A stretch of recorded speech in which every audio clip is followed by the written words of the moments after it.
درود ان پر، سلام ان پر، میرے نبی کا جو ہے گھرانہ۔ ایک آیت میں توریت اور انجیل سے یعنی بائبل سے آپ کی خدمت میں عرض کر دیتا ہوں۔ دیکھیے آج کل کی جو بائبل ہے جس میں 3 چیزوں کا مجموعہ ہے، توریت، انجیل اور زبور، یعنی اولڈ ٹیسٹامنٹ جس کو تورات کہتے ہیں اور نیو ٹیسٹامنٹ جس کو انجیل کہتے ہیں اور زبور جس کو سام کہا جاتا ہے۔ ان تینوں کے مجموعے کو ایک کتاب جو پبلش ہوتی ہے جس کو ہم بائبل کہتے ہیں۔ اب آئیے اسی انجیل میں جس میں تحریف ہو چکی ہیں، جس میں چینجنگ آ چکی ہیں، قرآن کی طرح تو وہ کتاب نہیں کہ یہ وہی کتاب ہے جیسے موسیٰ پر نازل ہوئی تھی، جیسے حضرت عیسیٰ پر نازل ہوئی، اس کے باوجود ذکر اہل بیت آپ کو ملے گا۔ کیوں؟ کیونکہ قرآن کا وعدہ ہے۔ قرآن میں آواز آئی الذین یتبعون الرسول النبی الامی الذی یجدونہم مکتوبا عندہم فی التوراۃ والانجیل۔ اے مسلمانوں، اے نبی کا کلمہ پڑھنے والو، یاد رکھو یہ خدا کا وعدہ ہے کہ رسول کا ذکر تمہیں توریت میں بھی ملے گا، انجیل میں بھی ملے گا، زبور میں بھی ملے گا۔ اور یجدونہ یہ مضارع کا صیغہ ہے جو حال اور فیوچر پر دلالت کرتا ہے، یعنی جب تلک یہ زمین رہے گی، جب تلک یہ آسمان رہے گا، ذکر آل محمد توریت اور انجیل میں نظر آتا ہی رہے گا۔ اب مسلمان کا کام ہے جائے ریسرچ کرے، ثابت کرے، ان کا کام ہے وہ نکال دیں، مگر ہمارا کام ہے کہ ہم ثابت کریں۔ اور خدا کا یہ وعدہ ہے، تبھی تو آپ دیکھیے کہ جب حضرت موسیٰ کی ولادت ہونے والی تھی، فرعون کو جادوگروں نے کہا کہ موسیٰ آئے گا تمہاری حکومت کا تختہ الٹ دے گا۔ اس نے کہا جو لڑکا پیدا ہوتا ہے اسے قتل کر دو۔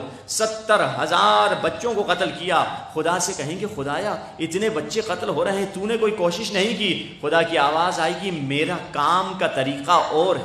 موسیٰ فرعون مجھ سے جنگ کرنا چاہتا ہے، میں موسیٰ کو فرعون ہی کے قصر میں بڑا کروں گا، وہیں پرورش پائے گا، وہیں پروان چڑھے گا اور اسی فرعون کا تختہ الٹے گا۔ دیکھیے آپ ہمارے اہل بیت کے دشمنوں کی کتابیں اٹھا کر دیکھ لیجئے، جگہ جگہ ذکر علی ملے گا، جگہ جگہ ذکر اہل بیت ملے گا، راوی ان کا ہے، کتابیں ان کی ہیں، قلم ان کا ہے، مگر ذکر اہل بیت کیوں مل رہا ہے؟ ایسے لگتا ہے کہ علی ان کے کتابوں میں یوں رہ گئے جیسے قصر فرعون میں موسیٰ رہ گئے تھے۔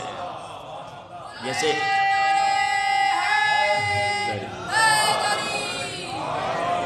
تو آئیے ان تحریف شدہ توریت ہی میں سے، آج کل انٹرنیٹ کا زمانہ ہے، جوان جا کر نیٹ سے چیزیں دیکھ سکتے ہیں۔ آپ کو ایک میتھیو کا حوالہ دیتا ہوں جسے متی کی انجیل کہتے ہیں۔ میتھیو متی کی انجیل، میتھیو 24 ہے، یعنی باپ کا نام 24 ہے۔ اور یہ جملہ آپ کو لوقا کی انجیل میں بھی ملے گا، کیونکہ 4 جو انجیلیں ہیں وہ ان میں کافی چیزیں سملر ہیں۔ جو 4 میتھیو، جان، یہ ساری جو لیوک کی 4 انجیلیں ہیں ان میں کافی چیزیں کامن ہوتی ہیں۔ میں جو حوالہ دے رہا ہوں وہ آپ کو میتھیو کا حوالہ دے رہا ہوں۔ میتھیو 24 ورس نمبر 43، 44، 46، 47، 48، 49، یعنی 43 سے لے کر 49 کی ورس ہے۔ کیا کہا جب حضرت عیسیٰ کو گرفتار کر لے کر جا رہے تھے، ان کو پھانسی پر لٹکانے کے لیے لے کر جا رہے تھے، ایک مرتبہ حضرت عیسیٰ نے کیا کہا؟ آج کی انجیل کے مطابق it was about 3 o'clock when Jesus cried out ایلی ایلی لما شبقتنی۔ 3 بجے کا وقت تھا، حضرت عیسیٰ کو گرفتار کر کے لے کر جا رہے تھے۔ حضرت عیسیٰ نے اونچی آواز سے کہا ایلی ایلی میری مدد کو آ جا، ایلی ایلی میری مدد کو آ جا۔ مگر تحریف کرنے والا تو اپنی پوری کوشش کرے گا کہ وہ یہ ثابت ہونے نہ دے۔ تو انہوں نے کیا کہ کیونکہ ایلی ایلی لما شبقتنی یہ عبرانی زبان کا لفظ ہے، تو انہوں نے بریکٹ میں کیا لکھ دیا کہ حضرت عیسیٰ جو کہہ رہے ہیں اس کا ترجمہ لکھا۔ کیا کہا؟ او گاڈ ہیلپ می، او گاڈ ہیلپ می۔ حضرت عیسیٰ خدا کو بلا رہے ہیں۔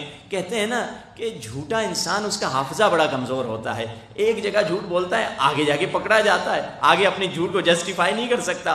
3 آیتیں نیچے اتریں، وہ جو لوگ وہاں پہ کھڑے تھے وہ آپس میں کیا کہہ رہے تھے؟ وہ حقیقی مفسر ہیں، انہوں نے ایک دوسرے سے کہا لیٹس سی ویدر ایلیا ول کم اور ناٹ، چلو دیکھتے ہیں کہ ایلیا اس کی مدد کے لیے آتا ہے یا نہیں آتا۔ حضرت عیسیٰ نے تو ایلیا کو نہیں پکارا، حضرت عیسیٰ نے ایلی کو پکارا تھا۔ لوگوں نے کیا سمجھا؟ یہ ایلیا کو پکار رہا ہے، اس کا مطلب یہ ہے ایلی اور ایلیا ایک ہستی کا نام ہے۔ اب جائیں تلاش کریں ایلیا کون ہے۔ دنیا کی کوئی مذہب کی کتاب اٹھا لے، ہندوؤں کی کتابیں اٹھا لے، عیسائیوں کی کتابیں اٹھا لے، مراٹھوں کی کتابیں اٹھا لے، دنیا کے کسی مذہب کے کسی رہنما نے آج تک یہ دعویٰ نہیں کیا میں ایلیا ہوں۔ مگر جب جنگ خیبر میں علی نے علم کو پتھر پہ گاڑا، یہودیوں کو دیکھ کے کہا یہودیوں مجھے پہچانو، انا ایلیا فی التورات، میرا نام تیری تورات میں ایلیا ہے۔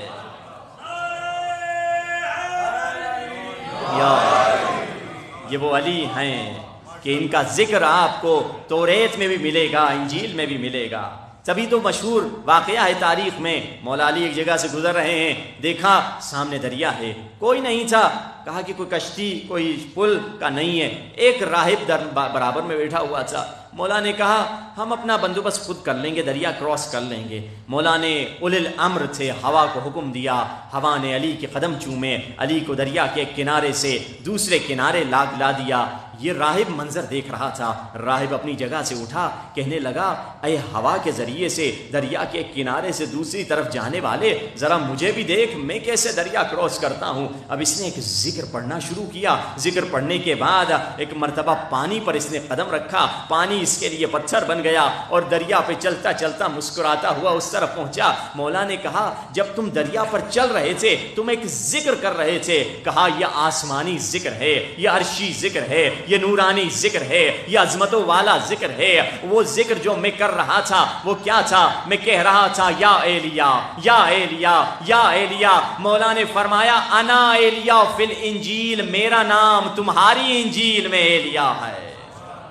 علی نے یہاں بھی بتلایا کہ یہ ایلیا جس کی تمہیں تلاش ہے وہ ہم ہیں۔ تبھی تو ہم کہتے ہیں علی آسمانوں کا سلطان ہے، علی اصل میں کل ایمان ہے، علی انبیاء کا نگہدار ہے، علی دین کا رہبر و سالار ہے، علی کشتی نوح کا بادباں ہے، علی سورجوں سے بھری کہکشاں ہے، علی آشنا رموز یقین ہے، علی لنگر آسمان و زمین ہے، علی مہتاب جبین بشر ہے، علی آفتاب جہان سحر ہے، علی ہر ولی کا جلی انتخاب، علی ابن عمران، علی بوتراب، علی عرض پر ستون سما ہے، علی قامت و فکر کی انتہا ہے، علی سے دریا ایک کرم بس گیا، علی کے قدم سے حرم بس گیا، علی رب العالمین کا چہرہ نما، علی وارث مسند حل عطا، علی دل میں اپنی ولا گھول دے، علی مشکلوں کی گرہ کھول دے، علی دست قدرت کا شہکار ہے، علی سارے عالم کا دلدار ہے، علی پردہ آدمیت کا راز ہے، علی عقیدے کی پہلی نماز ہے، علی مشیت خدا کا گھونسلہ، علی مصیبت میں امید و آسرا، علی کو زیب دیتا ہے نبی کا جانشی ہونا، علی کو جچتا ہے مولود کعبہ ہونا، علی بشر کی سمجھ سے بالا ہے، علی لگے زمین پر مگر عرش سے بھی والا ہے۔